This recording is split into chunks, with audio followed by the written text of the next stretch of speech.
London, 1809. Spring brought with it the familiar flutter of anticipation that marked the beginning of another social season. For most young ladies, it was a time of excitement, new gowns, dance cards to be filled, and the possibility of a fortuitous match. For Miss Adeline Hartwell, it marked the beginning of her 6th season of quiet humiliation. The ballroom of Lancaster House glittered with candlelight, reflecting off crystal chandeliers and the jewels adorning London's elite. Adeline sat with practiced poise in the corner, her dove-grey gown a deliberate choice that blended into the pale wallpaper behind her.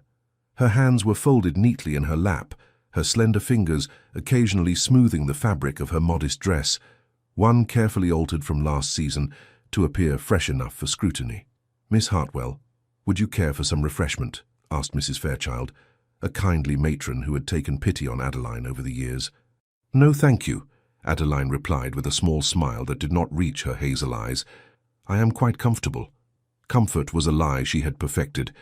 The daughter of Baron Hartwell, whose estate had fallen into disrepair and whose coffers had been emptied by poor investments and mounting debts, Adeline had become the embodiment of social invisibility. At 23, she was considered firmly on the shelf, a fate sealed not by a lack of beauty, for she possessed a quiet loveliness, but by her father's financial ruin and the absence of a dowry. Across the room, Adeline's younger sister Charlotte giggled with a group of debutantes, somehow managing to maintain social connections despite their family's diminished circumstances. Charlotte possessed a vivacity that Adeline had never cultivated, an ability to charm without the benefit of fortune. "She's with the Pemberton girl again," observed their mother, Lady Hartwell, who had briefly appeared at Adeline's side with a cup of punch she would not drink. "At least one of my daughters might secure a decent match." Adeline nodded, acknowledging the familiar sting of her mother's pragmatism. "Charlotte has always been clever with her friendships. You could learn from her example," Lady Hartwell said with a sigh before drifting away to engage with a former acquaintance who had not yet cut their connection entirely. The orchestra began a new set, and couples formed lines across the polished floor. Adeline watched, her expression carefully neutral. 5 seasons of watching, of sitting against walls in various ballrooms across London, had taught her to mask the longing that still stubbornly resided within her heart. It was then that the crowd seemed to part, like the sea before Moses, and a murmur rippled through the assembly. Adeline glanced up to see the cause of the disturbance and felt her breath catch in her throat. Francis Aldridge, the Duke of Ravencourt, had entered the ballroom. Tall and imposing, dressed impeccably in black evening attire that contrasted sharply with his crisp white cravat, the Duke moved through the crowd with the confidence of a man who needed no one's approval. At 32, he was at the height of his power and influence, feared in business circles for his ruthless acumen, whispered about in drawing rooms for his scandalous liaisons, and universally acknowledged as the most eligible yet unattainable bachelor in England. They called him the Shadow Duke, not only for his preference for dark attire, but for the way he could destroy a man's fortune or a woman's reputation with nothing more than a whispered word in the right ear. His presence at a social event was rare enough to cause a sensation, and every unmarried lady, and many married ones, followed his movements with barely concealed interest. Adeline observed him with detached curiosity. Men like the Duke of Ravencourt existed in a different world than hers, one of power, privilege, and possibility. Their paths would never cross, until they did. The Duke's penetrating gaze swept the room, seemingly in search of someone. Adeline thought nothing of it until she realized, with a jolt of disbelief, that his eyes had settled on her. She blinked, certain she was mistaken. But when she looked again, he was moving purposefully in her direction, cutting through the crowd with determination.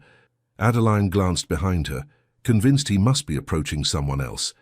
But there was only the wall and a potted palm. When she turned back, he stood before her, tall and imposing, his features sharp and aristocratic, his eyes the color of a winter storm.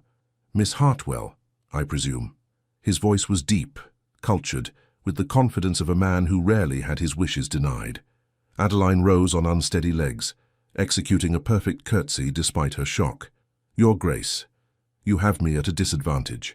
A smile that did not reach his eyes curved his lips. "I make it my business to know everyone worth knowing in London society, Miss Hartwell. The statement was so patently false, she was decidedly not worth knowing by society's standards, that Adeline nearly laughed. Instead, she raised a skeptical eyebrow.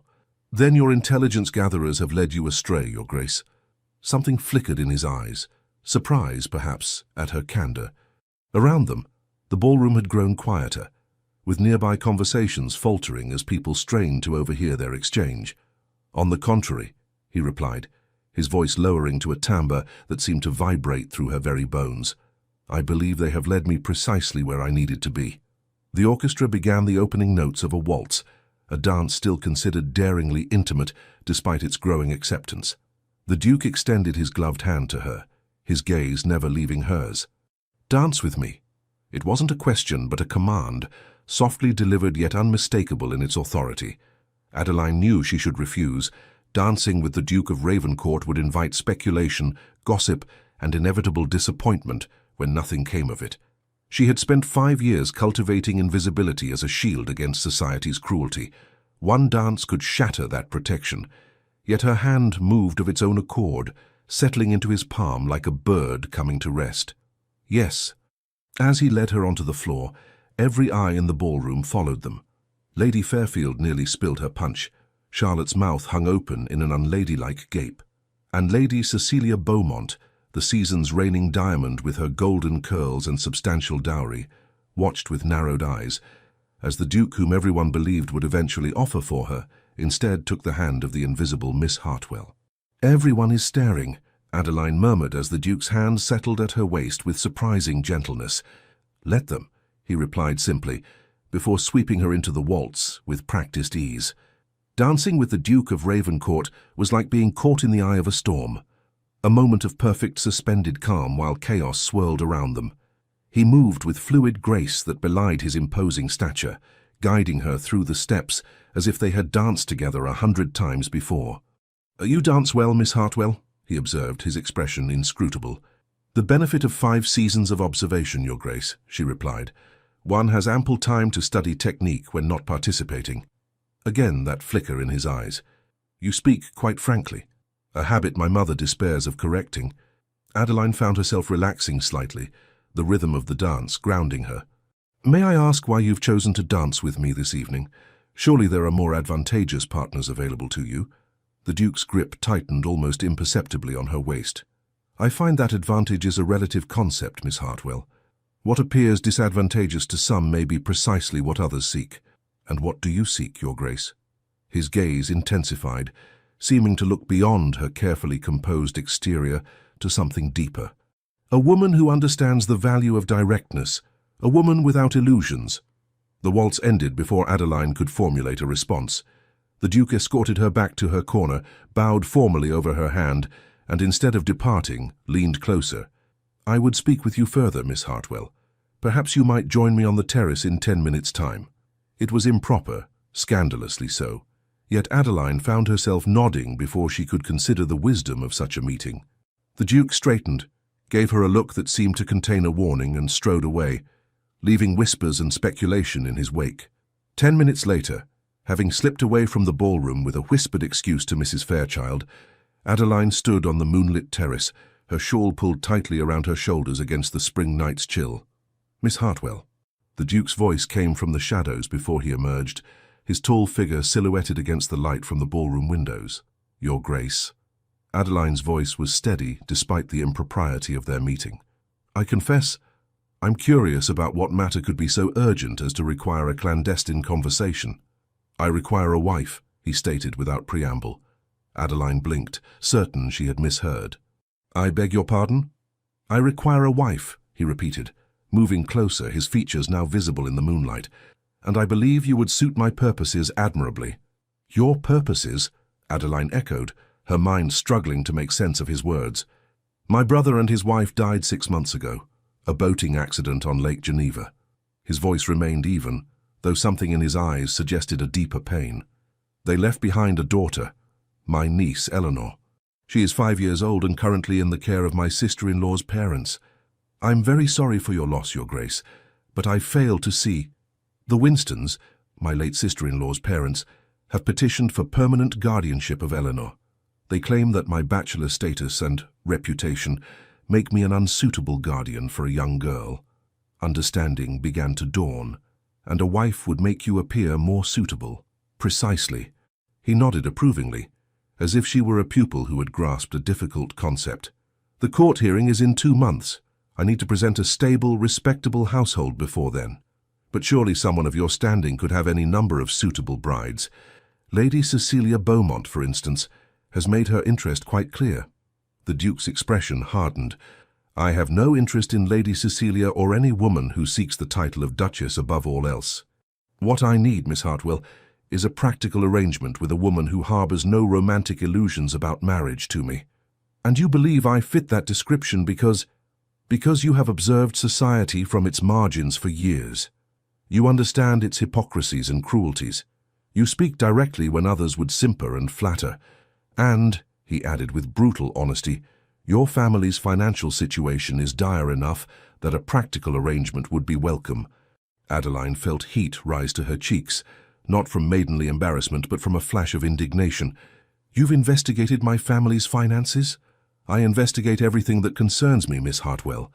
And what exactly would this practical arrangement entail? Marriage, of course. You would become the Duchess of Ravencourt, mistress of Greymore Estate in Yorkshire, and stepmother to Eleanor. Your father's debts would be settled, and a generous allowance arranged for your parents and sister.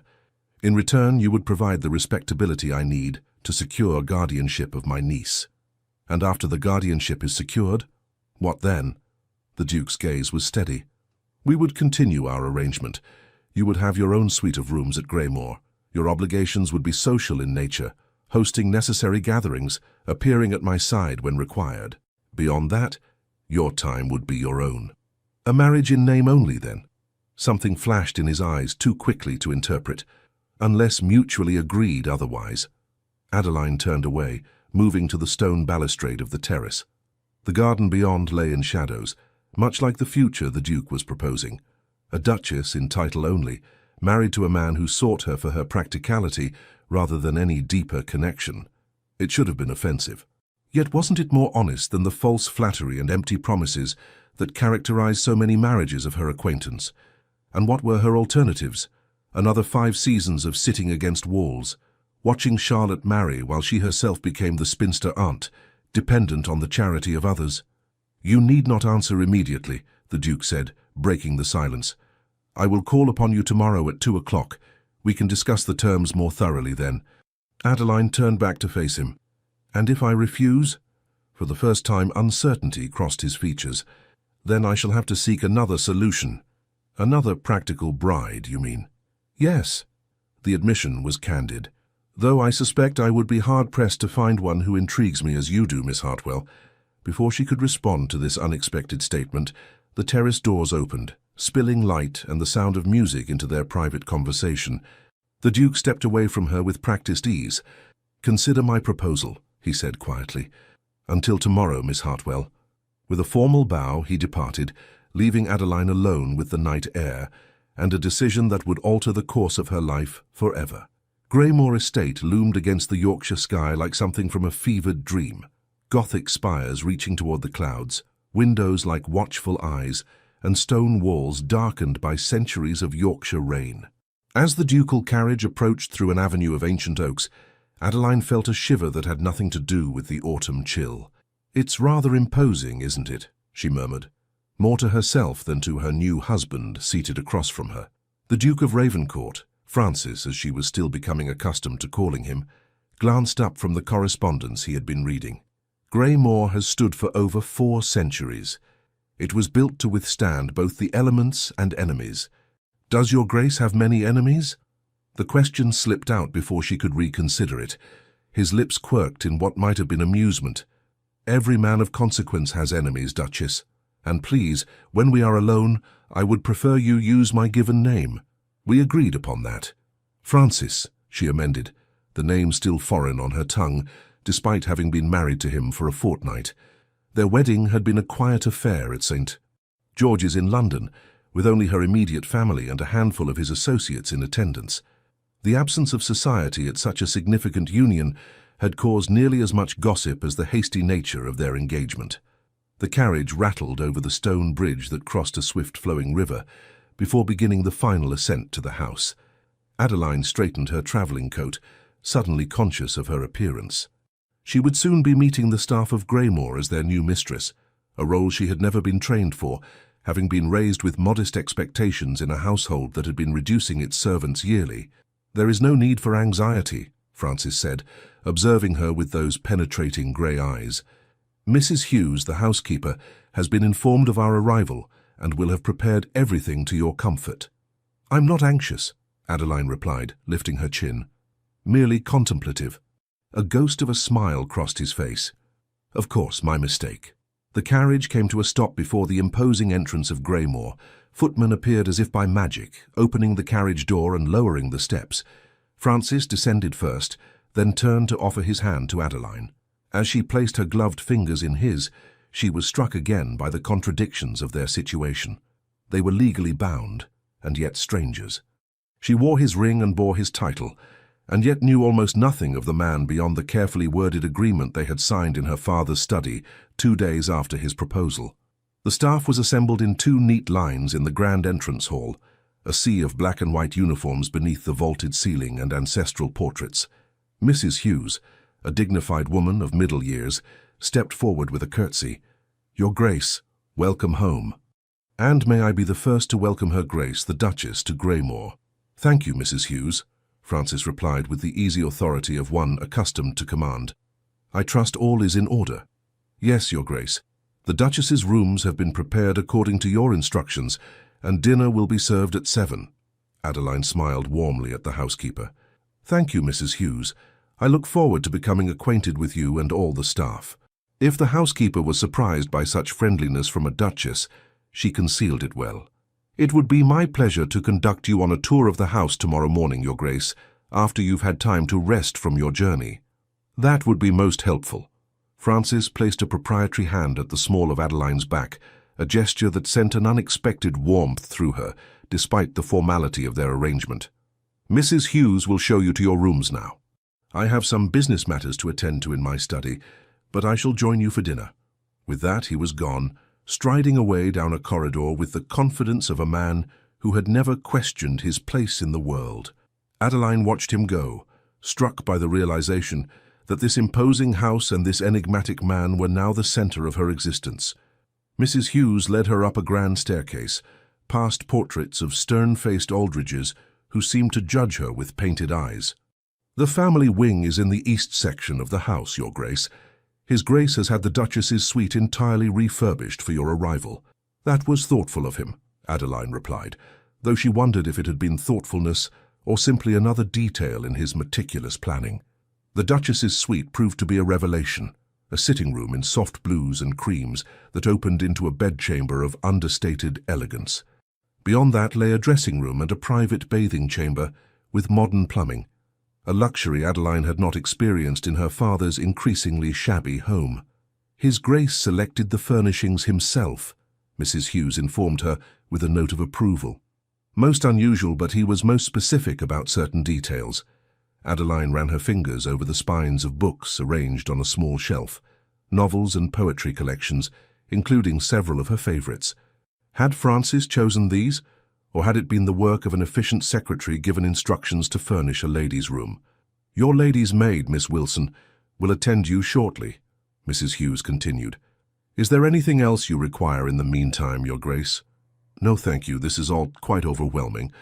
Once alone, Adeline moved to the window, which offered a view of the estate's grounds, formal gardens giving way to wilder parkland, and beyond that, the rolling moors stretching to the horizon.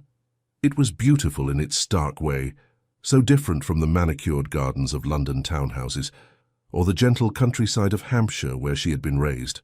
A soft knock at the door announced the arrival of Miss Wilson, a young woman with clever eyes and capable hands, who helped Adeline change from her travelling costume into a more comfortable afternoon dress. Throughout the process, Adeline attempted to establish a rapport with her new maid, finding her responsive but carefully reserved, no doubt uncertain of her new mistress's temperament. After Miss Wilson departed, promising to return to help her dress for dinner, Adeline decided to explore her new domain. The agreement she had signed had made it clear that she would have authority as mistress of Greymore, a responsibility she intended to take seriously, regardless of the unusual nature of her marriage. The family wing contained several unused bedchambers, a small morning room, and a music room with a pianoforte that appeared well-maintained, despite Francis's bachelor status. Adeline ran her fingers over the keys, producing a soft, resonant chord that seemed to hang in the air of the silent house. "You play?" She turned with a start to find Francis standing in the doorway, his tall frame filling the space. "A little," she admitted, "though not with any great skill. You must feel free to use the instrument whenever you wish." He entered the room, his footsteps silent on the thick carpet. This was my mother's favorite room. She was an accomplished pianist. It was the first personal detail he had shared with her. "Was? She has passed then?" "When I was 16. My father followed 3 years later." "I'm sorry." The words felt inadequate, but sincere. Francis shrugged, a barely perceptible movement of his broad shoulders. It was many years ago. Silence fell between them, neither comfortable nor uncomfortable, simply a space unfilled. Adeline sought to bridge it. "When will your niece join us at Greymore?" "Eleanor." Something in his expression softened at the mention of the child. "Not for several weeks yet. The court proceedings are progressing, but there are formalities to be observed. The Winstons have agreed to allow her to visit next week, however, so that she might become acquainted with you. I look forward to meeting her." Francis studied her face, as if searching for insincerity. Finding none, he nodded. "I believe you will find her a delightful child, though somewhat reserved. She has suffered much change in her young life. Children are often more resilient than we give them credit for," Adeline offered. "With patience and consistency, I'm sure she will adjust to her new circumstances." "You speak as if from experience." Adeline smiled faintly. "My sister Charlotte is 7 years my junior. After our circumstances changed, she struggled to understand why certain luxuries were no longer available to us. Children feel such losses keenly, even when they cannot articulate their confusion." Francis's gaze remained on her, thoughtful and assessing. "You have an unusual perspective, Adeline. A benefit of being invisible in society, Your Grace." "Francis," she corrected herself, "one observes a great deal when not the subject of attention oneself. Yet you are not invisible now," he pointed out. "As Duchess of Ravencourt, you will find yourself the object of intense scrutiny." "A daunting prospect," she admitted, "though I suspect most of society will be watching for signs of regret on your part, rather than missteps on mine." To her surprise, he laughed, a deep, genuine sound that transformed his austere features into something approaching handsomeness. "You continue to speak with refreshing candor. It is most unusual in my experience.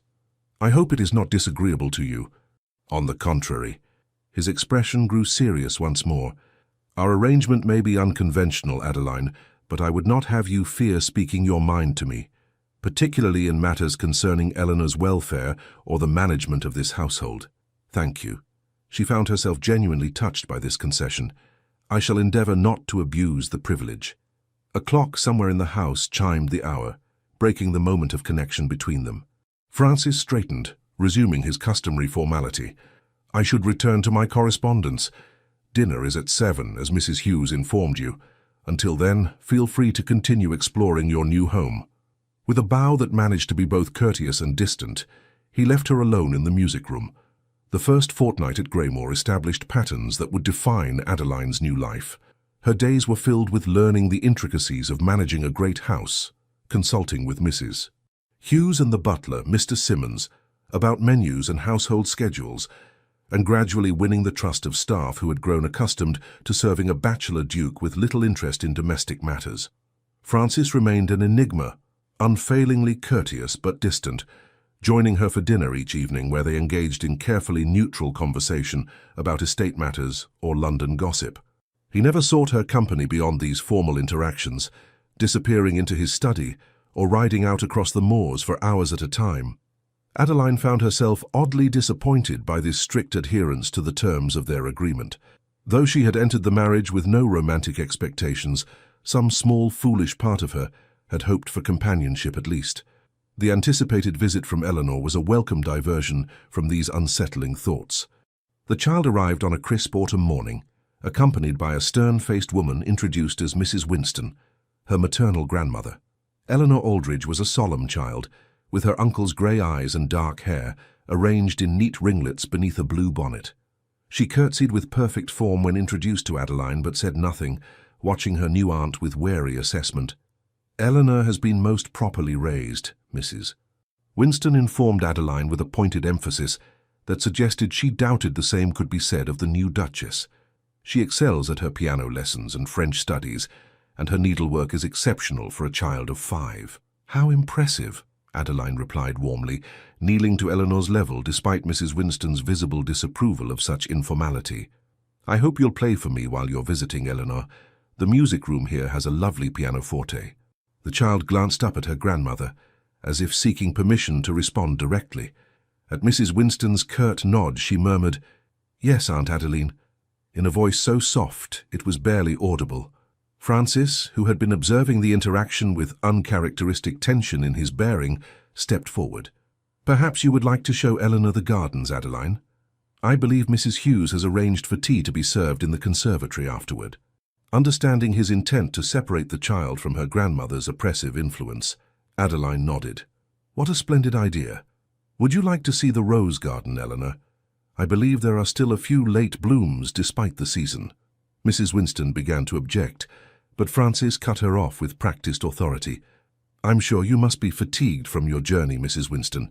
Jenkins will show you to the blue guest room where you can rest before dinner."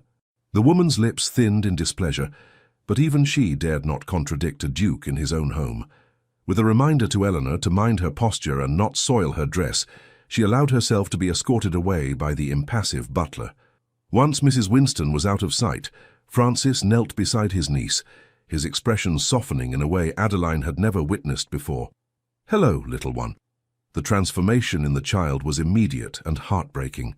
Her formal posture crumbled as she flung herself into her uncle's arms. "Uncle Francis, I've missed you terribly." He held her close, one large hand cradling the back of her head with surprising tenderness. "And I've missed you, Ellie. Have you been well?" The nickname and the obvious affection between them caught Adeline by surprise. This was a side of Francis she had not glimpsed in their brief marriage. Warm, gentle, almost vulnerable in his obvious love for his brother's child. Eleanor pulled back, her small face suddenly serious. "Grandmother says I cannot come to live with you because you are a bachelor, and bachelors cannot raise little girls properly. But now you have a duchess, so I can stay, can't I?" Francis glanced up at Adeline, a silent communication passing between them that acknowledged the truth of their arrangement. "That is my hope, yes. And speaking of my duchess, I believe it's time you became better acquainted with her. She has been looking forward to meeting you." Eleanor turned her solemn gaze to Adeline, assessing her with a child's direct curiosity. "Are you a real duchess?" Adeline smiled, charmed by the question. "I am indeed, though it's still quite new to me. Perhaps we could learn about being a duchess together." The child considered this proposal with surprising seriousness before nodding. "I would like that. Grandmother says duchesses must always be dignified, but you don't look very dignified when you kneel on the floor." A surprised laugh escaped Adeline. "You're quite right. Most unduchess-like of me. Shall we attempt to be dignified together in the garden, or would you prefer to be undignified and perhaps find some interesting insects among the roses?" Eleanor's eyes widened at this scandalous suggestion. "Grandmother says ladies never touch insects." "Does she indeed?" Adeline rose and offered her hand to the child. "Well, I find that grandmothers, while very wise in many matters, occasionally have curious ideas about what ladies may or may not do. For instance, my grandmother was convinced that ladies should never eat apples in public, which I always found most puzzling." A giggle escaped Eleanor, a sound so unexpected and delightful that it brought an answering smile to Francis's face. He stood, watching the pair with an expression Adeline couldn't quite interpret. "I believe I shall leave you ladies to your garden exploration," he said, his usual formality returning. "Eleanor, mind the Duchess, and remember that dinner is at 6, not 7, while you are visiting." As he turned to leave, Eleanor called after him, "Will you read to me tonight, Uncle Francis? The story about the knight and the dragon?" Something flickered across his features. Pain, perhaps, or memory. "Of course, little one, just as your father used to do." Once he had gone, Adeline led Eleanor into the garden, where the child gradually shed her formal demeanour, revealing a curious mind and a sweet disposition beneath the rigid training imposed by her grandmother. By the time they reached the conservatory for tea, Eleanor was chattering about her favourite flowers and asking Adeline if they might search for interesting stones on the moors the following day. "My papa used to collect stones," she confided as they sat among the potted palms, Eleanor's feet swinging beneath her chair. "He had a special box for the prettiest ones." "Did he?" Adeline poured milk into Eleanor's tea, noting how the child's face lit up at the mention of her father. "What happened to his collection?" Eleanor's expression clouded. "Grandmother said it was cluttering the house and had it put away. She said it wasn't proper for papa's things to be left about, making everyone sad." Adeline reached across the table to gently cover the child's small hand with her own. "Sometimes adults say such things because they themselves are very sad and don't know how to manage their feelings. But it's important to remember the people we've lost, even if remembering makes us a little sad sometimes." "Uncle Francis has Papa's watch," Eleanor said, brightening slightly. "He let me hold it once and showed me the inscription inside that Grandpapa gave him." "That was kind of your uncle." Eleanor nodded solemnly. "Uncle Francis is very kind, even though Grandmother says he is dangerous and improper. I don't think he's dangerous at all, except perhaps to spiders.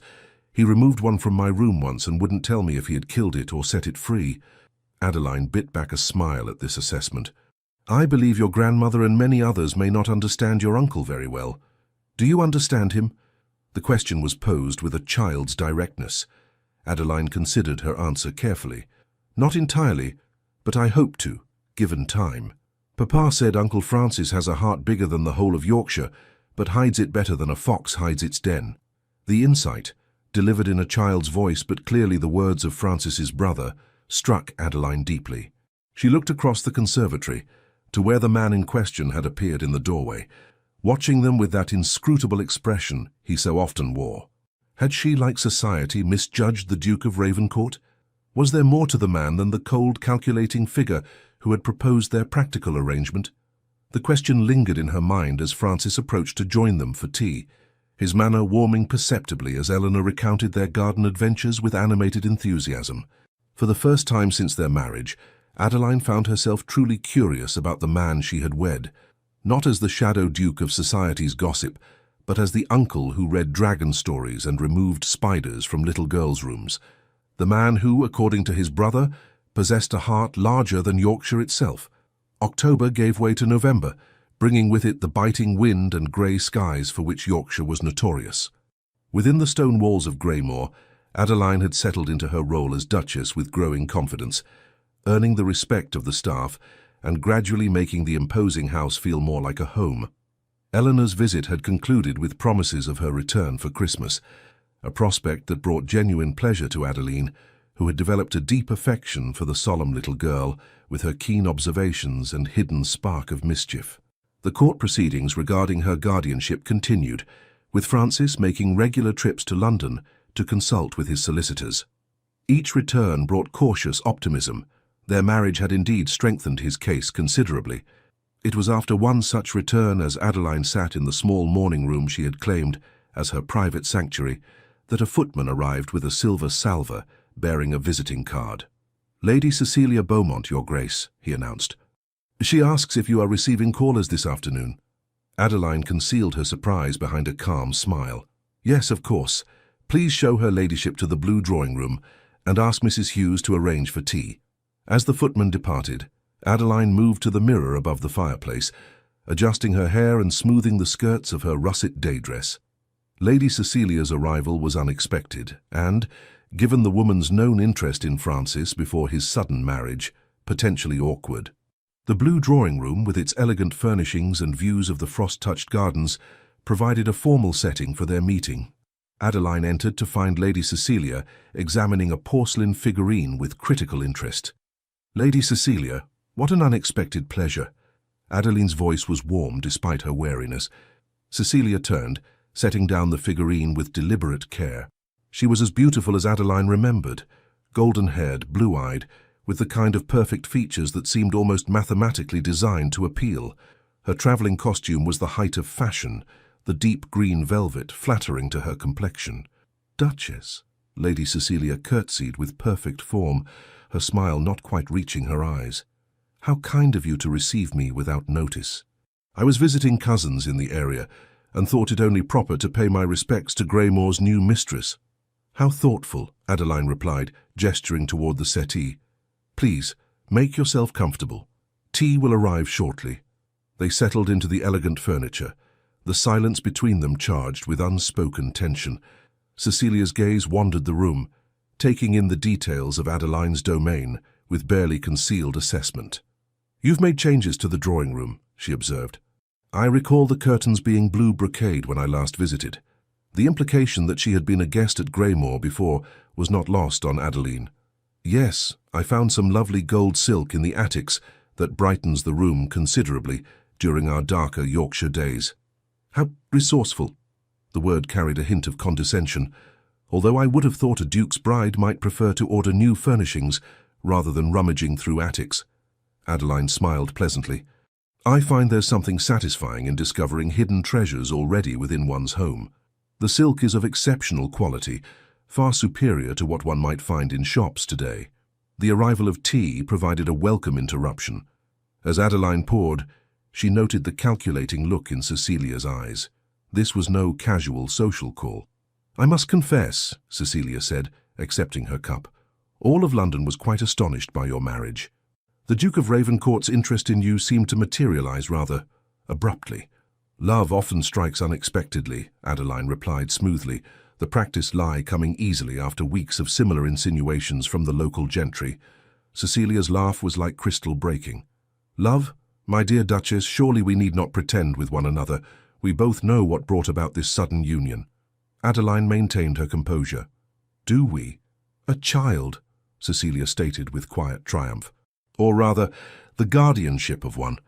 His Grace required a wife to secure his claim to his niece, and you, with your family's financial difficulties, required security. A most convenient arrangement for you both. The accuracy of Cecilia's assessment was unsettling, but Adeline refused to show it. You seem remarkably well informed about the private affairs of both my family and my husband. London thrives on information, Duchess, and I make it my business to be well informed. Cecilia set down her cup with deliberate precision, particularly about matters concerning Francis. The familiar use of the Duke's name was a calculated provocation. Adeline met it with calm dignity. And why, may I ask, does my husband remain such a subject of interest to you, Lady Cecilia? Surely your attention would be better directed toward your own matrimonial prospects. My interest is simple. Cecilia leaned forward slightly, her voice lowering. Francis and I have an understanding, one that predates your hasty marriage, an understanding that remains unaltered by his temporary need for a convenient bride. A chill that had nothing to do with Yorkshire's November weather settled in Adeline's chest. I believe you overestimate the nature of any previous connection with my husband. Do I? Cecilia's smile was sharp as a blade. Has he told you about our time together in Vienna last spring? Or perhaps mentioned our correspondence over the summer? No, I thought not. Francis keeps his private affairs quite private. The possibility that Francis maintained some relationship with Cecilia was both plausible and painful, for reasons Adeline did not wish to examine. Their marriage contract had specified fidelity in public, but made no claims on private behavior once Eleanor's guardianship was secured. My husband's past associations are precisely that. Past, Adeline replied, her voice steady despite her inner turmoil. As his wife, I concern myself with our present and future. How admirably pragmatic! Cecilia's tone dripped with false admiration. Though I wonder if you'll maintain such composure when Francis resumes his customary habits. Men of his position often find that a wife serves certain social functions while other companions fulfill different needs. Before Adeline could formulate a response to this blatant insult, the drawing-room door opened to reveal Francis himself, his tall figure imposing in riding attire, his expression darkening as he took in the tableau before him. Lady Cecilia, he acknowledged, his voice cold. I was unaware we were expecting visitors. Cecilia rose, her demeanor transforming instantly to one of warm welcome. Francis, how fortuitous. I was just becoming acquainted with your bride. Indeed. His gaze shifted to Adeline, a question in his eyes that she couldn't fully interpret. "I trust my wife has been showing you every hospitality." "The Duchess has been most gracious," Cecilia replied, with a smile that held secret meaning. "We've been having such an illuminating conversation." "I'm certain you have." Francis moved to stand beside Adeline's chair, his hand coming to rest on her shoulder, in a gesture that might have appeared affectionate to an observer, but felt possessive in its pressure. "Unfortunately, I must interrupt. The Duchess and I have a prior engagement this afternoon." Cecilia's perfect features registered momentary surprise before smoothing into practiced poise. "How disappointing. I had hoped we might speak privately, Francis, about the matter we discussed in London last month. Any business between us can be conducted through my solicitors, Lady Cecilia." His tone was final, brooking no argument. "Jenkins will see you out. I wish you a safe journey back to your cousins." The dismissal was unmistakable. Cecilia gathered her gloves with deliberate slowness. Of course, another time, perhaps. She turned to Adeline with a smile that held no warmth. "Duchess, thank you for the tea. I do hope we'll meet again soon, perhaps in London for the Christmas season. I understand Greymore can be terribly isolated in winter." After she had departed, the silence in the drawing room grew thick with unspoken questions. Francis's hand remained on Adeline's shoulder, a weight she could not interpret as either supportive or constraining. "I apologize for the intrusion," he said finally, moving away to stand by the window. "Lady Cecilia has a habit of appearing where she is not invited." "She seems quite familiar with Greymore," Adeline observed carefully. "And with you." Francis's back stiffened. "We have moved in the same social circles for years. Her father, the Earl of Harrington, was an associate of my father's." "She spoke of Vienna, and of correspondence between you." He turned, his expression guarded. "Did she indeed? And did you believe her insinuations?" Adeline met his gaze directly. "I don't know what to believe, Francis. Our arrangement has always been clear regarding its purpose, but not its boundaries." For a long moment he studied her face, as if searching for something hidden there. Then he sighed, a sound so weary it seemed to carry the weight of years. "Lady Cecilia harbors certain expectations regarding her future that I have never encouraged. Whatever she implied about our relationship is a fiction of her own creation. She believes she will still become the Duchess of Ravencourt."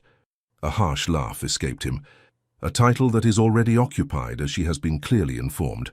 "For now," Adeline said softly, "our agreement specified that once Eleanor's guardianship is secured, you would be free to—" "I am aware of the terms," he interrupted, his voice sharp. "As apparently is half of London society." He ran a hand through his dark hair, a rare gesture of frustration. "Lady Cecilia's visit was a calculated attempt to sow discord. I would ask that you not allow her manipulations to succeed." "Of course," Adeline replied, rising from her chair with as much dignity as she could muster. "If you'll excuse me, I have household matters to attend to." Francis caught her arm as she moved to pass him. "Adeline." The sound of her name on his lips, spoken with unusual gentleness, halted her retreat. "Whatever Lady Cecilia implied about my past or future intentions, I assure you that I hold our arrangement in the highest regard. You have my respect and my loyalty." Their eyes met, and for a moment something unspoken passed between them, a current of understanding that transcended the careful terms of their marriage contract. Then Adeline nodded, breaking the connection. "Thank you for the reassurance, Your Grace." She felt his gaze on her back as she left the drawing room, her mind a tumult of confused emotions. She had entered this marriage with clear-eyed pragmatism, expecting nothing beyond the security it offered her family and the respectability it provided Francis in his quest for Eleanor. That arrangement had seemed straightforward in the abstract. Living it, however, was proving far more complicated. The days following Lady Cecilia's visit brought a subtle shift in the dynamics between Adeline and Francis. Where he had previously maintained a polite distance, he now sought her company with greater frequency, joining her for morning walks in the frost-covered gardens, requesting her presence in his study to discuss estate matters, and lingering over dinner conversations that extended far beyond their usual polite exchanges. Whether this change stemmed from genuine desire for her company or from concern about Cecilia's influence, Adeline could not determine. Either way, she found herself cautiously welcoming the opportunity to know her husband better. "I've been reviewing the household accounts," she mentioned one evening, as they sat before the fire in his study, she with her embroidery, he with a ledger open on his lap. "Mrs. Hughes has been most helpful in explaining the systems in place." Francis glanced up, his expression interested rather than dismissive as it might once have been. "Have you found them satisfactory?" "Largely, yes. Though I've noticed the village school receives a rather modest allowance. I wondered if it might be increased to allow for additional books and perhaps a second teacher. The current arrangement has one poor woman attempting to educate nearly 40 children of various ages." His eyebrows rose slightly. "You've visited the village school?" "Several times," she admitted.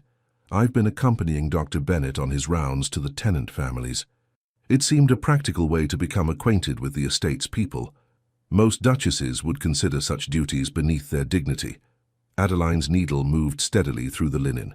"I am not most duchesses, as you were well aware when you proposed our arrangement." To her surprise, a smile curved his lips, a genuine expression that softened the austere planes of his face. "Indeed I was. It is one of the qualities that recommended you to me." The compliment, unexpected and sincere, brought a flush to Adeline's cheeks. "You have no objection to the increased school allowance, then?" "None whatsoever. In fact—" He hesitated, then continued with unusual openness. "My brother had proposed a similar improvement before his death. George always had a keen interest in education." "You miss him very much, don't you?" Adeline asked softly. Francis's gaze returned to the ledger, though she suspected he no longer saw the figures written there. "George was different from me, more open, more trusting." A shadow crossed his features.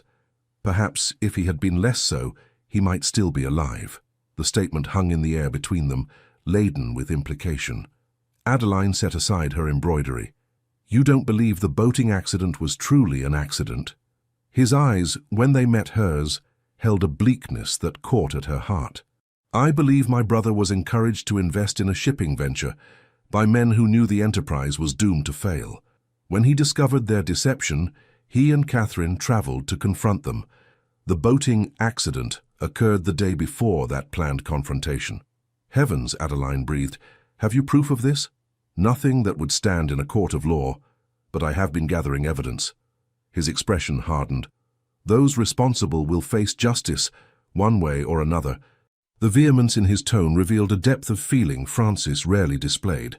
Adeline understood suddenly that the cool, controlled facade he presented to the world concealed currents of powerful emotion, grief, loyalty, and a fierce sense of justice that drove him in ways society never glimpsed.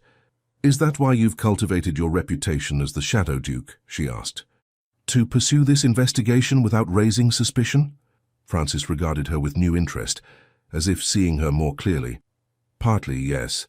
The reputation serves multiple purposes. People are careless around those they underestimate or fear. They reveal things they might otherwise conceal. And Lady Cecilia, does she play some role in this investigation?" His expression shuttered. "Lady Cecilia's father was among the investors in the venture that ruined my brother. Whether he was complicit in the deception or merely another victim remains unclear." Understanding dawned. "So your connection to her was strategic rather than personal?" "Initially, yes." He closed the ledger, setting it aside. "Though I severed that connection entirely upon our marriage. Whatever Lady Cecilia implied to you was wishful thinking on her part." Relief washed through Adeline, stronger than she had anticipated. "Thank you for explaining. I confess her visit left me unsettled." Francis rose from his chair, moving to stand before the fire. The flames cast his profile in sharp relief against the shadows of the room. "Our arrangement has asked much of you, Adeline. You've left your family and friends to live in this isolated house with a man society considers dangerous and unpredictable.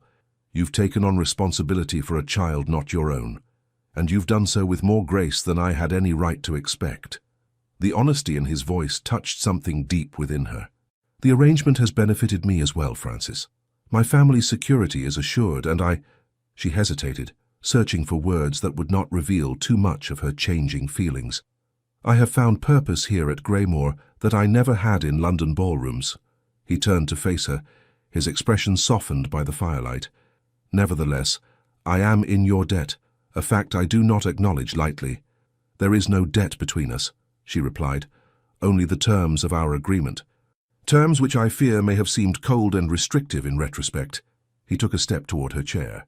"Perhaps those terms might benefit from reconsideration." Adeline's heart quickened at his words and the intent in his eyes. "What sort of reconsideration did you have in mind?" Before he could answer, a sharp knock at the study door interrupted the moment. Mr. Simmons entered, his usual impassive expression troubled. "Your Grace, forgive the intrusion, but a messenger has arrived from London with urgent news. The hearing regarding Miss Eleanor has been moved forward. Your presence is required in London immediately." Francis straightened, all trace of vulnerability vanishing behind the mask of the Duke. "When?" "The day after tomorrow, Your Grace. The messenger says Lord and Lady Winston have petitioned for an immediate decision, claiming that the child's welfare is at stake. Have the carriage prepared."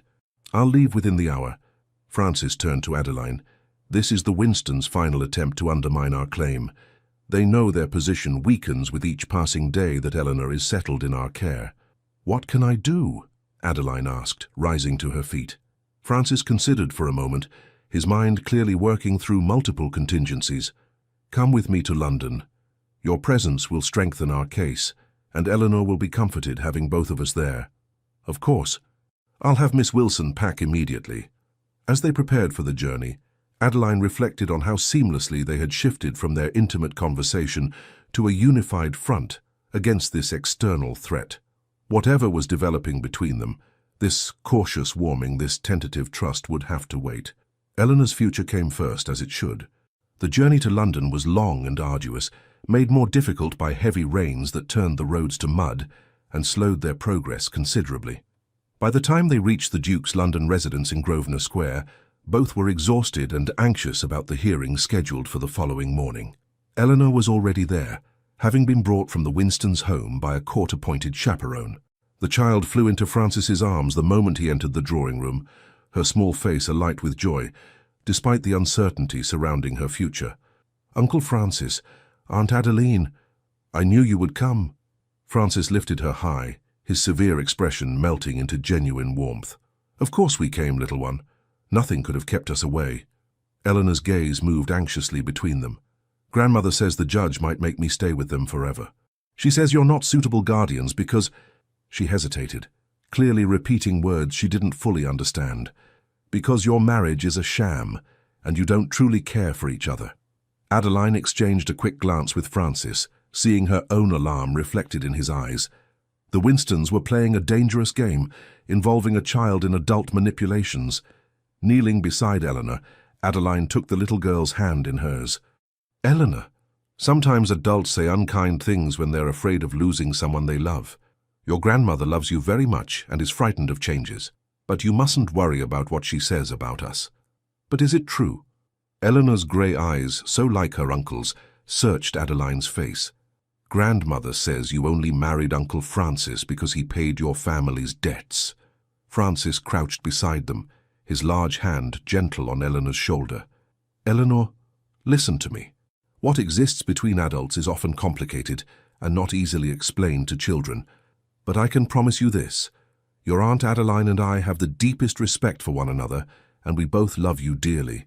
Our home at Greymore is waiting for you, and we very much want you to live there with us." The child's expression remained troubled. "But do you love each other?" "Mama and Papa loved each other.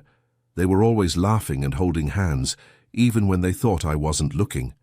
Adeline felt Francis tense beside her, clearly struggling for an answer that would reassure Eleanor without being an outright lie. Before he could respond, Adeline reached for his hand, twining her fingers with his in a gesture that felt both foreign and strangely right. "Love comes in many forms, Eleanor," she said softly, "and it often grows over time, like a garden that becomes more beautiful with each passing season. Your uncle and I may not have had the same beginning as your parents, but that doesn't mean our story is any less true." Francis's fingers tightened around hers, a silent acknowledgement of her careful words. To Eleanor he added, "Your Aunt Adeline is very wise, little one. Now why don't you show her the new doll the court chaperone brought you, while I speak with Mr. Hargrove about tomorrow's hearing?" Once Eleanor had been settled for the night, with promises from both of them to be there when she woke, Francis and Adeline met with the solicitor in the Duke's study. Mr. Hargrove, a sharp-eyed man with greying whiskers, laid out the situation with blunt clarity. "The Winstons are claiming that your marriage is a contrivance designed solely to influence the court," he explained. "They've presented affidavits from several London acquaintances testifying to your Grace's bachelor habits and sudden unexpected interest in Miss Hartwell." "That's preposterous," Francis growled, pacing before the fire. "My personal history is irrelevant to my ability to provide a stable home for Eleanor. On the contrary, Your Grace, it is highly relevant in the eyes of the court. A child, particularly a female child, requires moral guidance and stability. The Winstons are positioning themselves as the conventional, respectable option. And us as what? Immoral and disreputable?" Adeline asked, indignation colouring her voice. Hargrove's expression was sympathetic but frank. "They are suggesting that Your Grace married hastily and for convenience, that the union lacks the foundation necessary for a stable household, and that it is likely to dissolve once its immediate purpose is served." Francis stopped his pacing, turning to face them with cold fury in his eyes. "They dare question my commitment to my brother's child?" "Not directly, Your Grace. Rather, they question whether your household, with a marriage they characterize as one of convenience rather than affection, provides the emotional security Eleanor requires." "This is ridiculous," Adeline protested. "Countless aristocratic marriages begin as arrangements of convenience and develop into perfectly stable households." "Indeed, Your Grace," Hargrove agreed, "and that is precisely the argument we shall make. However," he hesitated, clearly uncomfortable with what he needed to say next, "the court will be observing you both closely tomorrow. Any hint of distance or formality between you will be noted and may influence the judge's decision." Understanding dawned. "You're suggesting we present ourselves as a love match," Francis stated flatly. "I am suggesting, Your Grace, that you present yourselves as a united couple with genuine affection and commitment to one another. The court does not expect grand passion, but it does expect the kind of bond that will provide Eleanor with security and an example of proper marital relations." After the solicitor departed, silence fell between them, heavy with implications. Adeline stood by the window, watching the rain streak the glass, a reflection of her own turbulent thoughts. "This complicates matters," Francis said finally, pouring himself a glass of brandy from the decanter on his desk. "It changes nothing," Adeline replied, turning to face him. "We agreed to present ourselves as a conventional marriage to the world. Tomorrow simply requires a more convincing performance." Francis studied her over the rim of his glass. "You're remarkably pragmatic about all this. Did you expect hysterics?" A small smile curved her lips. "I understood the nature of our arrangement from the beginning, Francis. Tomorrow we shall simply emphasize certain aspects of it more prominently than others." He set down his glass, crossing the room to stand before her. In the dim lamplight, his face held shadows and warmth in equal measure. "You continue to surprise me, Adeline Hartwell." "Adeline Aldridge," she corrected gently, "a name I accepted with full understanding of its obligations and privileges."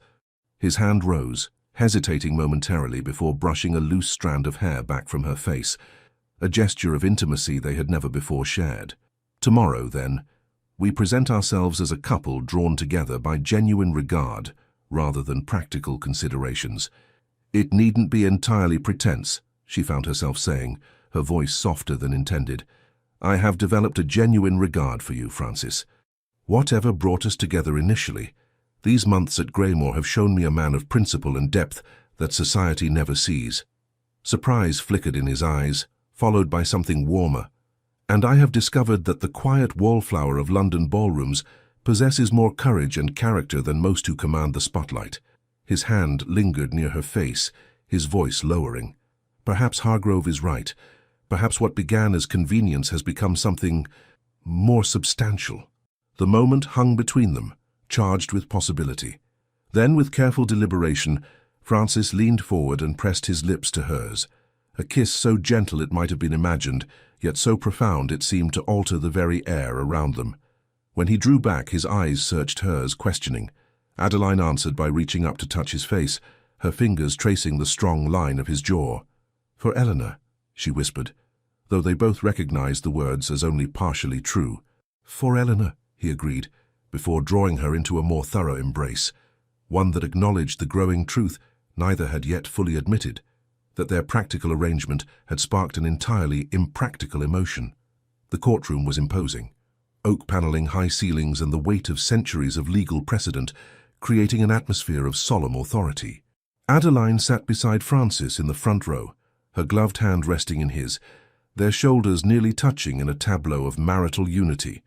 Across the aisle, Lord and Lady Winston observed them with barely concealed hostility. Eleanor sat with the court chaperone in a small anteroom, to be brought in only if the judge required her testimony. Francis had been adamant that the child be spared as much of the proceedings as possible, a position the court had mercifully respected. Judge Blackwood, a stern-faced man whose reputation for fairness was matched only by his intolerance for deception, reviewed the documents before him with methodical care. The silence in the courtroom stretched taut as a bowstring as they awaited his attention. "This case," he began finally, his voice resonating with practiced authority, "concerns the guardianship of Miss Eleanor Aldridge, orphaned daughter of Lord George Aldridge and Lady Catherine Aldridge, née Winston. Both maternal and paternal relations petition for custody, each claiming to offer the most suitable home for the child." He peered over his spectacles at both parties. "I have reviewed the affidavits and petitions submitted by both sides. Lord and Lady Winston claim primary consideration based on their biological relationship to the child's mother and their established household. His Grace, the Duke of Ravencourt, and Her Grace the Duchess claim consideration based on the Duke's position as the child's paternal uncle and his brother's appointed guardian in the event of his death." The proceedings continued with presentations from both sides' solicitors. Mr. Hargrove presented their case with eloquence, emphasizing Francis's legal right as named guardian, his financial resources, and the stable home he and Adeline had established at Greymore. The Winstons' solicitor countered with insinuations about Francis's character and the hasty nature of his marriage, stopping just short of openly calling it a sham. As the arguments continued, Francis's hand tightened around Adeline's, his knuckles white with tension. She stroked her thumb across the back of his hand in a small gesture of reassurance, feeling his grip relax slightly in response. "Your Grace," Judge Blackwood addressed Francis directly, "these allegations regarding the nature of your marriage are troubling. While it is not this court's place to evaluate the personal feelings between husband and wife, the stability of your union directly impacts Miss Eleanor's welfare. How do you respond to the suggestion that your marriage was arranged hastily and solely for the purpose of this guardianship petition?" Francis rose, his bearing every inch the Duke. "My lord, I acknowledge that my courtship of the former Miss Hartwell was brief by conventional standards. However, I reject entirely the implication that our union lacks substance or commitment." He glanced down at Adeline, his expression softening visibly. "I had observed Miss Hartwell for several seasons, and found in her qualities I admired: dignity, intelligence, and quiet strength of character. When my brother's death placed me in the position of seeking guardianship for Eleanor, I recognized that the time had come to establish my own household. I chose a wife not merely for appearance's sake, but as a genuine life partner with whom I could provide Eleanor the stable, loving home she deserves." The judge's expression remained skeptical. "Yet you had shown no previous inclination toward marriage, despite being of an age where most men of your station have long since established families." "I had not found the right woman," Francis replied simply. "In Adeline, I recognized someone who would complement my strengths and compensate for my weaknesses, someone who could bring warmth to Greymore and guidance to Eleanor that I alone could not provide." "And you, Your Grace?" The judge turned his attention to Adeline. "What drew you to accept the Duke's proposal after 5 seasons without forming an attachment?" Adeline rose beside Francis, her hand still clasped in his. "My lord, I had indeed spent several seasons without forming an attachment, but not for lack of opportunity." She smiled slightly. "Rather, I found myself unwilling to accept proposals based solely on practical considerations without the foundation of mutual respect and shared values." She turned to look at Francis, finding it surprisingly easy to infuse her voice with genuine warmth. "In His Grace, I discovered a man of principle and depth behind the facade society observes. A man devoted to his family and determined to honor his brother's memory by raising Eleanor with the love and guidance she deserves. Our courtship may have been unconventional, but our commitment to creating a stable, loving home for Eleanor and for each other is entirely genuine." Something shifted in Judge Blackwood's expression, a softening around the eyes, a slight relaxation of his stern mouth. "I see. And how has the child responded to your household? I understand she has visited Greymore on several occasions." Francis nodded. "Eleanor has flourished during her visits, my lord. She and her grace have developed a particularly close bond, sharing interests in music and nature that have helped Eleanor begin to process her grief in healthy ways." "The child is simply being polite," Lady Winston interjected, unable to contain herself. "She has been raised to show proper respect to her elders, regardless of her true feelings." Judge Blackwood frowned at the interruption. "Lady Winston, you will have your opportunity to speak. Until then, I must ask you to remain silent."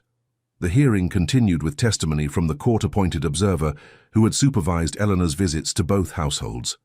Her assessment favored the Duke and Duchess, noting Eleanor's increased animation and apparent comfort in their company compared to the formal, restrictive atmosphere of the Winston household. Finally, Judge Blackwood called for Eleanor herself to be brought in. The child entered, looking small and vulnerable in her black mourning dress, her dark curls neatly arranged beneath a matching ribbon.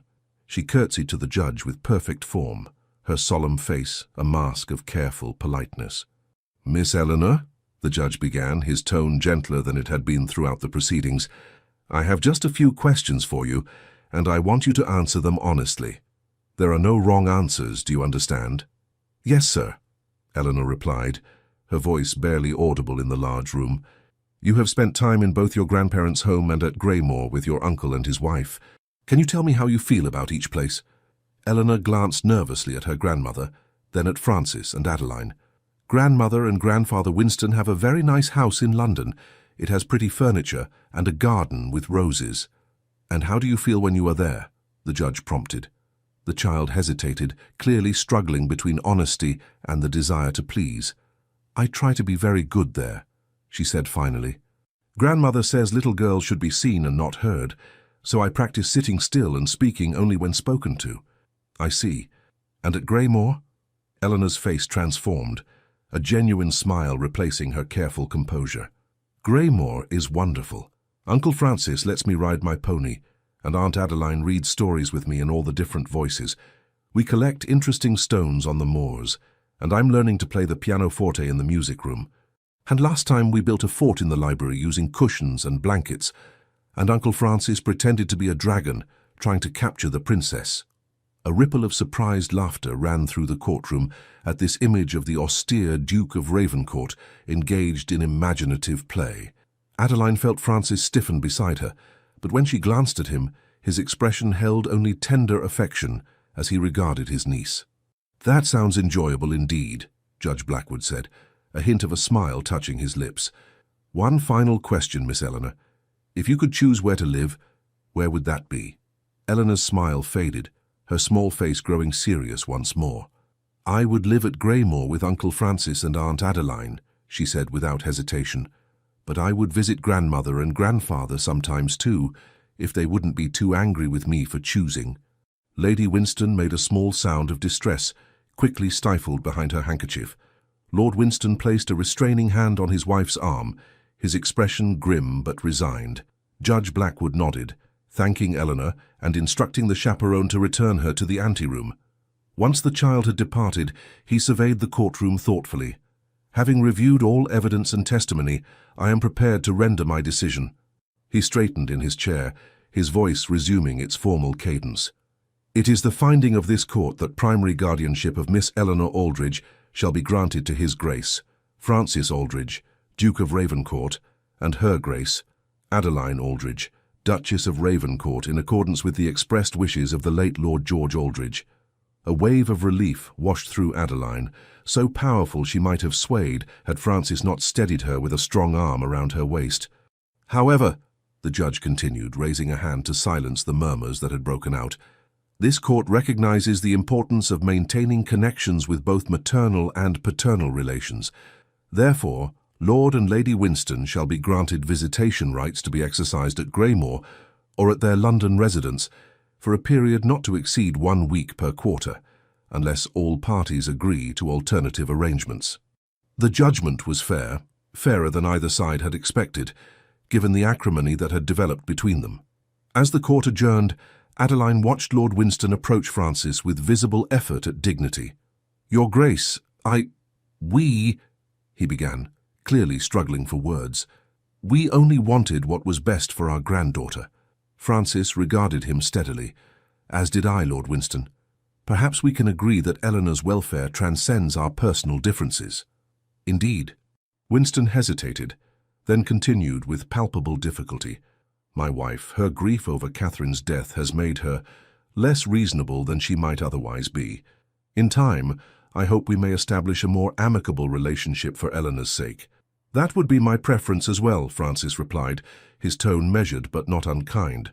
As the Winstons departed, Adeline squeezed Francis's arm in silent approval of his restraint. They had won, not just legally but morally, by demonstrating the grace and composure that would make them suitable guardians for Eleanor. "Shall we tell her?" Adeline asked softly.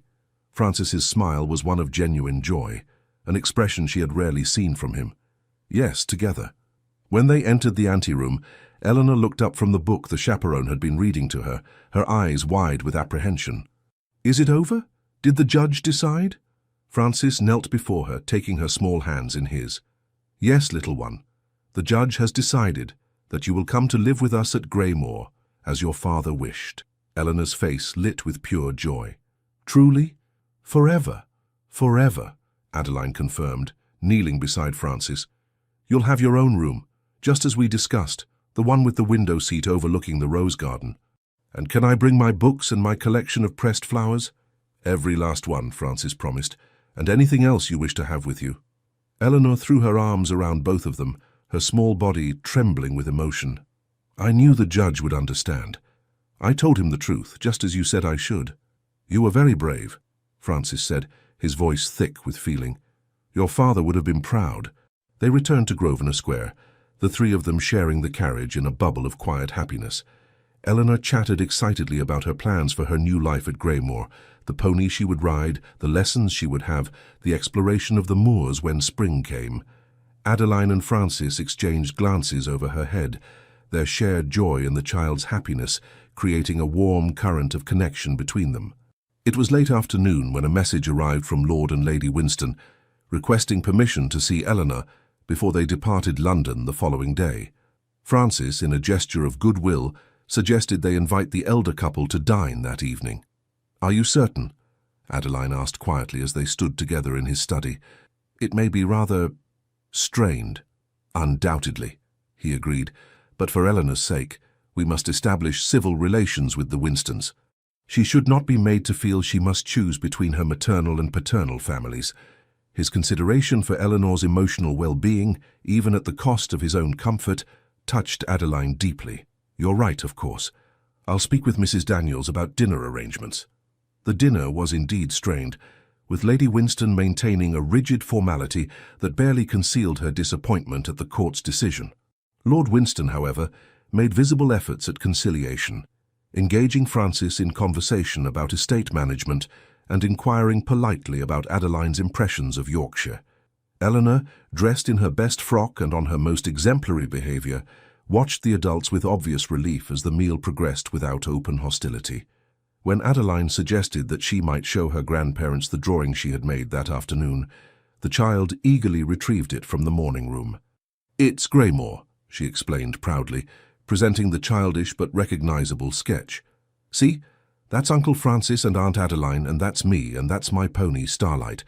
Lady Winston's frozen expression thawed slightly as she examined the drawing. "You've included quite a lot of detail, Eleanor. Your art lessons have clearly been beneficial." "Aunt Adeline has been teaching me." "She draws very well," Eleanor replied, beaming at Adeline. "She's going to help me make a book of all the flowers we find on the moors when spring comes." "Perhaps," Adeline suggested gently, "you could make a similar book of London flowers during your visits with your grandparents. The parks have many varieties that don't grow in Yorkshire." The suggestion, acknowledging that Eleanor would maintain a relationship with the Winstons while establishing her primary home at Greymoor, served as a tacit peace offering. Lady Winston met Adeline's gaze for a long moment, before inclining her head in a slight nod of acceptance. "That would be most educational," she said stiffly, but without the bitter edge that had characterized her earlier comments. "Your grandfather and I maintain a small greenhouse that you might find interesting as well." It was a beginning, fragile and tentative, but a beginning nonetheless. By the time the Winstons departed, arrangements had been made for Eleanor to visit them for a week after Easter, a compromise that seemed to satisfy all parties. "You handled that admirably," Francis commented as they stood together in the entrance hall after seeing the Winstons to their carriage. "Lady Winston is not an easy woman to placate. She is a grandmother who feared losing her last connection to her daughter," Adeline replied. "I can understand her fear, even if I don't condone her methods." Francis studied her face in the lamplight. "You continue to surprise me with your compassion, Adeline." "Is compassion so surprising a quality in a duchess?" she asked lightly. "In my experience, yes." His expression grew more serious. "In my world, people typically act from self-interest rather than empathy. You are an anomaly." Before she could respond to this assessment, Eleanor appeared at the top of the stairs in her nightgown, her nurse hovering anxiously behind her. "I'm sorry, Your Grace," the woman apologized. "Miss Eleanor insisted on saying good night again before retiring." "It's quite all right, Mrs. Pierce," Adeline assured her. "We'll bring her up in a moment." Eleanor descended the stairs carefully, her bare feet peeking beneath her white nightgown. "I wanted to make sure it wasn't a dream," she confessed, looking up at them with solemn eyes, "that I'm really coming to live with you." Francis lifted her into his arms with easy strength. "It's not a dream, little one. It's very real. And you won't change your minds." A shadow of anxiety crossed her small face. "Even if I'm not always perfectly behaved?" "Especially then," Adeline said, smoothing a dark curl from the child's forehead. "Families don't stop loving each other because of imperfections. In fact, sometimes it's our very imperfections that make us most lovable." Eleanor considered this wisdom with furrowed brow. "Like how Uncle Francis scowls when he's thinking hard, but it doesn't mean he's angry. Or how you hum without knowing it when you're reading something interesting." Adeline laughed, surprised by the child's observations. Precisely like that. Francis carried Eleanor back to her room with Adeline following. Together they tucked her into bed, listened to her prayers, and promised once more that they would all travel to Greymore together in 2 days' time. As they closed the nursery door behind them, Francis's hand brushed against Adeline's, then deliberately captured her fingers in a gentle clasp. They walked in silence to the landing, the contact between them speaking more eloquently than words. "She notices more than we realize," Adeline observed quietly. "Your scowls, my humming. Children often see what adults overlook." Francis's thumb traced a small pattern against her palm. "Eleanor has always been particularly observant. George used to say she had old eyes in a young face. You miss him very much." It wasn't a question, but Francis answered it anyway. "Every day. George was the better of us in many ways. More open, more trusting." His expression darkened. "I've spent the month since his death focused on securing justice for him and security for Eleanor. I've had little time to simply grieve." The admission, delivered in a voice stripped of its usual control, revealed the depth of feeling Francis typically concealed behind his austere facade. Impulsively, Adeline reached up to touch his face, her fingers gentle against his cheek. "Perhaps now you can," she suggested softly. "Now that Eleanor's future is secure." His hand came up to cover hers, pressing her palm more firmly against his skin. "Perhaps I can. With your help." The moment stretched between them, intimate and weighted with possibility. Then Francis cleared his throat, letting her hand fall, but keeping her fingers entwined with his. "It's been a long day. Shall I escort you to your room?" The Duke's London residence, unlike Greymore, had been arranged with a conventional aristocratic marriage in mind. Their bedchambers adjoined through a connecting door that had remained firmly closed during their previous stays. As they reached Adeline's door, an awkward silence fell between them. "Well," she said finally, "good night then." Francis hesitated, conflict visible in his expression. "Adeline, today in the courtroom the things we said about our marriage were necessary for Eleanor's sake," she finished for him, uncertainty making her voice more brisk than intended. "I understand completely. "No," he interrupted, his voice low and intense. "That's not what I meant to say at all." His hand came up to cradle her face, his touch gentle despite the tension in his body. "What I said in that courtroom was not merely for show. These past months with you have been transformative." Adeline's breath caught in her throat. "Francis, please, let me finish." His thumb traced the curve of her cheekbone. "When I proposed our arrangement, I saw you as a solution to a problem, a practical choice for a specific purpose. I did not expect to discover a woman of such depth and character behind the quiet exterior you present to the world. I did not expect to find myself thinking of you throughout the day, looking forward to our conversations over dinner, admiring your kindness toward Eleanor and your skill in managing Greymore." He took a deep breath, as if gathering courage for what came next. "In short, I did not expect to develop feelings that far transcend our original agreement." The confession hung in the air between them, altering everything with its honesty. Adeline searched his face, finding none of the calculation or strategic thinking that had characterized their early interactions, only vulnerable sincerity. "I have feelings for you too," she admitted quietly. "Feelings I never anticipated when I accepted your proposal." Relief washed across his features, followed by something warmer. "Then perhaps we might consider renegotiating the terms of our arrangement." A smile curved Adeline's lips. "What terms did you have in mind, Your Grace?" Instead of answering with words, Francis lowered his head and captured her mouth with his. Unlike the gentle, tentative kiss they had shared in London, this was a kiss of certainty and awakening desire, deep, thorough, and transformative. When they finally parted, both breathing unevenly, Francis rested his forehead against hers. "I would like to court my own wife, Adeline Aldridge, properly this time, with no practical considerations beyond my genuine desire to know you better." Joy bubbled up within her, light and effervescent. "I believe I would like that very much." His answering smile, rare and unguarded, transformed his austere features into something approaching boyish charm. "Then we are agreed. A new arrangement based on mutual regard rather than mutual advantage. Although," Adeline added with a teasing lilt, "I see no reason why we cannot have both." Francis laughed, the sound warm and genuine in the quiet corridor. "Indeed, a most sensible approach, Duchess."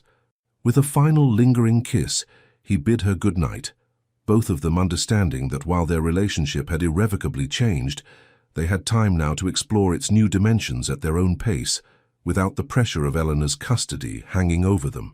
As Adeline prepared for bed, assisted by Miss Wilson, she found herself humming softly, exactly as Eleanor had observed, a physical manifestation of the happiness that seemed too large to contain within her chest. "How you seem in good spirits, Your Grace," Miss Wilson commented as she brushed out Adeline's long hair. "I take it the court proceedings went well?" "Very well indeed," Adeline replied, her smile visible in the mirror's reflection. "Eleanor will be coming to Greymore permanently. The staff will be delighted to hear it. Mrs. Hughes has already begun preparations for the child's room." As Miss Wilson departed, and Adeline slipped beneath the bed covers, she reflected on the extraordinary journey that had brought her to this moment. 6 months ago, she had been the invisible Miss Hartwell, resigned to spinsterhood and a lifetime of quiet desperation. Now she was the Duchess of Ravencourt, mistress of Greymore, guardian to a delightful child, and, most unexpectedly of all, the object of genuine affection from a man she had come to admire deeply. A marriage that had begun as a practical arrangement had transformed into something far more meaningful. What tomorrow might bring, she could not know, but for perhaps the first time in her adult life, Adeline faced the future with genuine optimism.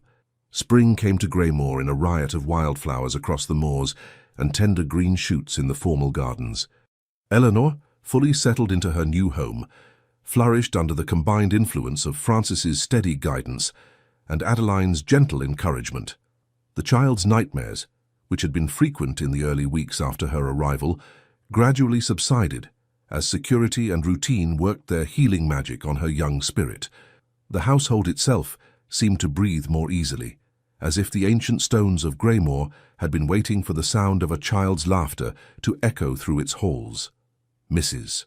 Hughes, initially so formal and reserved, revealed a grandmother's indulgence toward Eleanor, while Mr. Simmons could occasionally be caught slipping sweets into small hands when he thought no one was watching. As for Francis and Adeline, their relationship blossomed in the warming days of spring. True to his word, Francis courted his wife with the attention and consideration he had not shown during their hasty engagement. They rode together across the estate, her on a gentle mare he had selected specifically for her, him on his powerful black stallion. They spent evenings in the music room, where Adeline's modest piano skills improved under his surprisingly patient tutelage. They read aloud to one another from favorite books, discovering shared tastes in literature and poetry. Most significantly, they talked, truly talked, about their pasts, their hopes, their fears. Francis gradually revealed the complex man behind the Shadow Duke's forbidding reputation, a man shaped by the early loss of his mother, a distant father's impossible expectations, and a fierce loyalty to the brother who had been his one true ally in a world of social calculation and betrayal. In turn, Adeline shared the quiet humiliations of her family's declining fortunes, the painful awareness of being overlooked in a society that valued wealth and connections above character, and her determination to maintain dignity despite circumstances beyond her control. Their physical relationship progressed at a pace that honored both propriety and their growing feelings. The connecting door between their chambers, once firmly closed, now stood ajar more often than not. Kisses that began as gentle expressions of affection grew deeper, more passionate, exploring the new territory of mutual desire with careful consideration. Francis, Adeline discovered, was as thorough and attentive in this aspect of their relationship as he was in all others, learning what pleased her with the same focused intensity he brought to his business affairs, but with a tenderness that belied his public reputation for coldness. The culmination of their courtship came on a perfect May evening as they walked together through the rose garden, now in full and fragrant bloom. Eleanor had been tucked into bed hours before. The household had retired for the night, and they found themselves blissfully alone beneath a canopy of stars. "Do you remember the night we met?" Francis asked, as they paused beside a particularly lovely white rose, its petals luminous in the moonlight. "At the Lancaster house ball?" "Of course." Adeline smiled at the memory. "I thought you must be approaching someone behind me. I couldn't imagine why the Duke of Ravencourt would seek out the invisible Miss Hartwell." "You were never invisible to me." He took her hands in his expression serious in the silvery light. "Even then, watching you from across crowded ballrooms, I noticed your quiet dignity, the intelligence in your eyes, the way you observed everything without judgment or malice. You never approached me in all those seasons," she reminded him, "not until you needed a wife for a very specific purpose. A failure of courage, perhaps." His admission surprised her. "Or a belief that I had nothing to offer a woman beyond my title and fortune, neither of which seemed likely to impress someone who valued substance over appearance. And now," she prompted softly. Francis drew her closer, his arms encircling her waist. "Now I find myself hoping that what I've become in these months with you, a better guardian to Eleanor, a more conscientious master to the estate's people, a man learning to balance justice with mercy, might be worthy of a woman like you. Francis, I love you, Adeline." The words, spoken with quiet certainty, hung in the night air between them. "Not for your practicality or your usefulness, though I value both. I love your compassion, your resilience, your quiet strength. I love the way you've transformed Greymore from a house into a home. I love that you've helped me become the man my brother always believed I could be." Tears pricked at Adeline's eyes, not of sorrow, but of overwhelming joy. "I love you too, for your integrity, your devotion to Eleanor, your hidden gentleness that so few are privileged to see, for showing me that I am neither invisible nor unworthy of regard." The kiss they shared beneath the stars held all the promise of their future. Passion and tenderness, strength and vulnerability, a union forged initially from necessity, but transformed by genuine love into something far more enduring. Later, as moonlight filtered through the curtains of the Duchess's bedchamber, Francis held Adeline close against his heart, their bodies entwined in the intimate aftermath of shared passion. "I have something for you," he murmured, reaching toward the nightstand. "I've been waiting for the right moment." He pressed a small velvet box into her hand. Adeline opened it to find a ring of exquisite design, an oval sapphire surrounded by diamonds set in platinum. "It was my mother's," Francis explained, his voice soft with memory. "My father gave it to her when I was born, their first child. She always said it represented their transformation from a marriage of convenience into a union of genuine love." "It's beautiful," Adeline whispered, deeply moved by both the gesture and its symbolism. "I thought perhaps a renewal of our vows this summer, not the hasty ceremony we had in London, but a true celebration here at Greymoor, with Eleanor as our attendant and the estate's people as our witnesses." The suggestion touched her deeply. "A new beginning, a continuation," he corrected gently, "of what began as strategy, but has become the greatest blessing of my life." As Francis slipped the ring onto her finger beside his signet ring that she already wore, Adeline reflected on the extraordinary journey that had brought them to this moment, from the invisible wallflower to the beloved Duchess, from the feared Shadow Duke to the devoted husband and guardian, from a marriage of convenience to a union of hearts. "I sat alone at every ball for 5 years," she mused, looking up into his beloved face. "Until the most feared duke in England whispered, 'Dance with me.' And what a dance it has been," Francis replied, drawing her close once more. "One I hope never ends." In the soft darkness of their room at Greymoor, with the promise of tomorrow bright before them, the Duke and Duchess of Ravencourt continued their dance, no longer strangers bound by a contract, but partners united by genuine, enduring love. The end.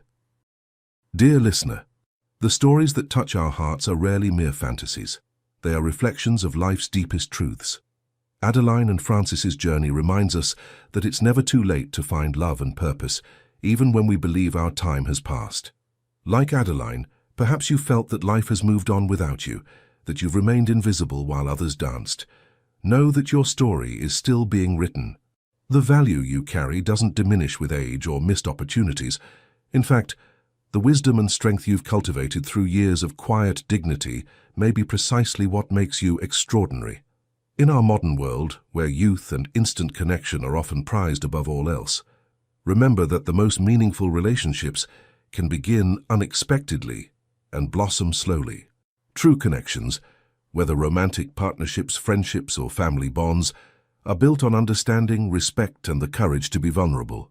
As you settle into sleep tonight, carry with you the comfort that second chances exist, that what appears to be an ending may actually be a beginning, that the qualities others have overlooked may be exactly what someone else has been searching for all along. May you find peace in knowing that your worth isn't determined by society's attention, but by the integrity and compassion with which you move through the world. May you recognize the beauty of your own quiet strength, and may you remain open to the unexpected dances life may yet invite you to join. Sleep well, dear friend, knowing you are neither invisible nor forgotten. Your story continues, with chapters of joy and connection still waiting to be written.